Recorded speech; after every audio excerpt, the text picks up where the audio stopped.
In the 70s, they were telling him he would not become a leading man in movies. Perhaps one of those agencies might have told him, you're never gonna become a superstar with that body and that accent that seems that you deserted from some Soviet state.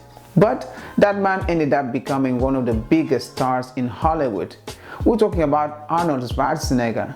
Today we're talking about accents, foreign accents. How are they formed? What is it positive or not so positive about having one? And can you actually acquire, change, or even erase your accent? But first, just a little bit of context. Hi everyone, my name is Luis and welcome to another Intercool video.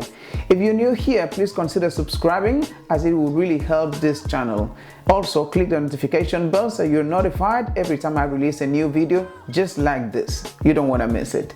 Now, accents. When it comes to accents, technically everybody has an accent, whether that is a British, Canadian or Australian accent. We are not referring to grammar mistakes, and we are not talking about the concept of dialect either, as it encompasses the broader set of linguistic differences including lexis, vocabulary, grammar, as well as pronunciation, structures, declinations of speech, etc., etc. We are more specifically referring to differences in pronunciation. In general terms, accents include intonation, tempo, and the musicality of someone's speech, and it's just part of a bigger scheme that is the dialect, which in turn belongs to a broader scheme, which is the language. So you can, for example, say that you speak the English language in the American dialect with a Southern accent, or you speak Globish with a British accent. In the same way, it is possible to use a local pronunciation without really having to use a local grammar or vocabulary, meaning you can speak in the region's accent without using its dialect. Confusing? Okay, let's simplify it. Well, an accent is just the coloring and flavoring of your speech that influences the sounds and shapes of your words and sentences. Even though we're talking specifically about foreign source accent, most of what we discuss here can also be extrapolated to own language accent. Whether your accent is strong or soft, good or bad, the fact is that people seem to subconsciously believe that an accent says a lot about a person, and they believe it way more than we may wish. But where do foreign accents originate from? Language acquisition theory says that most people acquire an accent in their early years.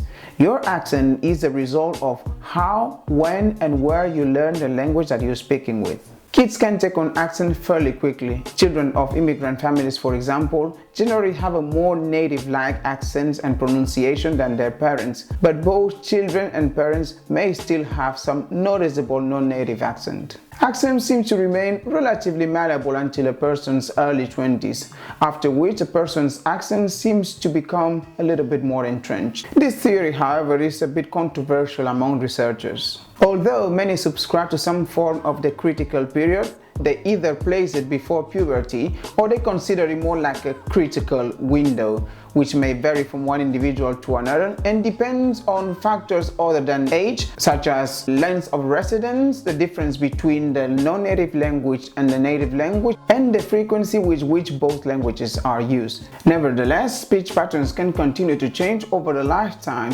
even after that 20-something threshold. But it is also true that to master some sounds, you need to be exposed to them when you are a child, because the brain mechanisms that help language acquisition and other cognitive processes change as you get older to be able to fulfill other tasks.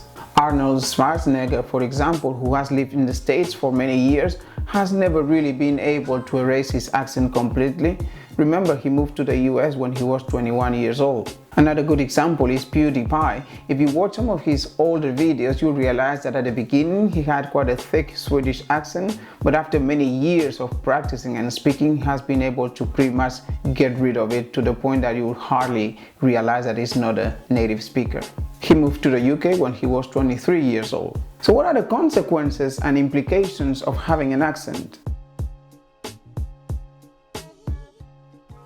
Even though a lot of us would confidently say, well, I don't really care about accents anyway, and people's accents don't really matter. The reality is that your accent can in part influence your perceived education, economic position, or even sociocultural status. As mentioned before, everyone has an accent and nobody is like really accentless. And for every accent that there exists, there's always some group or groups of people who will react badly to it. And no accent is immune to those prejudices. Studies have shown that it takes only 30 milliseconds, enough to say hello, for listeners to identify a person's ethnic or cultural background as different to their own and make snap judgments, either positive or negative, about the kind of individual that person might be. Our mind might jump as far as to judge people's height, attractiveness, intelligence, education, sociability, or even criminality just based on how they sound. One particular study conducted by the University of Chicago made people listen to subjects conveying statements, and the listeners had to score them on a scale of 1 to 10 in terms of their believability. They found out that native speakers were on average perceived as more believable than their counterparts with slight or thick accents. These biases can lead to linguistically profiling others based on stereotypes of their regional backgrounds, class, or ethnicity. Without even realizing, we can use this to develop prejudices and to discriminate, making it harder for marginalized and minority speakers to find a job, gain education, or even find a home.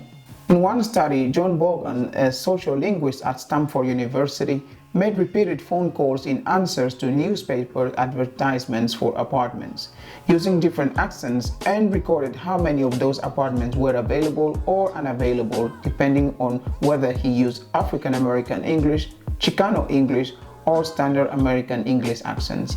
He will find out that apartments that were available using Standard American English were suddenly not available when using African American or Chicano English.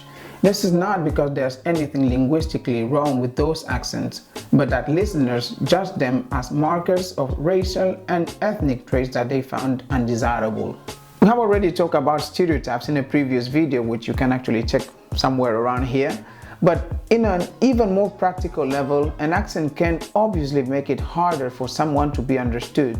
You might like it or not, but sometimes an accent just doesn't help the person to get his message across. And it doesn't have to be the person's fault. Sometimes it's just structural differences between his native language and the language that that person is learning that makes it harder to pronounce some sounds. And when pronouncing correctly can lead to wrong messages being delivered or even a total shutdown of the communication. That in turn can make some individuals to be perceived as less competent or capable, for instance, to hold certain positions, let's say with higher responsibility or managerial roles, for instance, especially in societies where speaking, being outspoken and communicating with words are highly valued. Sometimes, just sometimes, discrimination has very little to do with it. If you cannot understand what somebody is saying, then you are less likely to trust what he or she is saying. But obviously, we cannot be so naive to forget that in many cases, due to entrenched prejudices, certain foreign accents can trigger unfavorable attitudes from native speakers. No wonder why in a lot of movies the villains or minion characters have foreign accents. The key message here is don't let the language, in this case the accent, get in the way of your communication. And check those biases before making any prejudgment about somebody else's accent. Getting to this point, can you change your accent, and should you? Changing your accent to the point that almost getting rid of it can be done. That is, for instance, the business of dialect coaches. Of course, it's not always easy and it can actually be expensive. But before you call that speech coach, consider that even if you do successfully manage to change your accent, it might not actually matter at all. Listeners may still have problems cognitively processing information from speakers when their accent do not seem to match up with their perceived background. That is, when they look different. In addition, changing your accent can come with quite unintended consequences. People who do it can end up being judged or even rejected by their own community if they display an accent that is not typical or appropriate to their group. They can be branded as fake or sell out in the sense that they have betrayed their people or they are ashamed of their identity. In Singapore, for example, speaking with a perfectly accented British or American accent can carry a certain cachet and signal a higher level of education. But knowing that accent was acquired as a result of a course can be frowned upon and even cause some rejection. You should definitely improve or adjust your accent if it prevents you from being correctly understood. Or you can do what a lot of actors do. Learn to play a new accent. Look for instance at actors like Hugh Laurie, Idris Elba or Tom Hardy, British actors who learn accents to be able to play them. We know that language, including an accent, can be a big part of one's identity. Topic that we will definitely cover in a separate video. You don't have to lose your accent, just put it on and take it off when you don't need it anymore. And consider using it as an asset like a lot of actors and celebrities do. Look at Jackie Chan, Arnold Schwarzenegger or Jose Mourinho. They don't hide behind their accent, they actually use it as part of their brands. Okay, just to recap, accents are the coloring of our speech. And we can change our accent, actually we do it unconsciously depending on where we are and who are we speaking to. No accent is inherently better than another accent, but consider changing or adjusting yours if it gets in the way of your communication. It is best to learn the accent of the language you want to speak well enough so that it doesn't cause a barrier to comprehension between you and the people who want to listen to you. But you don't necessarily need to get rid of your accent, just consider putting it on and off and learn to use it as an asset. Because when we examine the reason why anyone would consider changing their accent, we uncover the kind of biases that we shouldn't actually be reinforcing.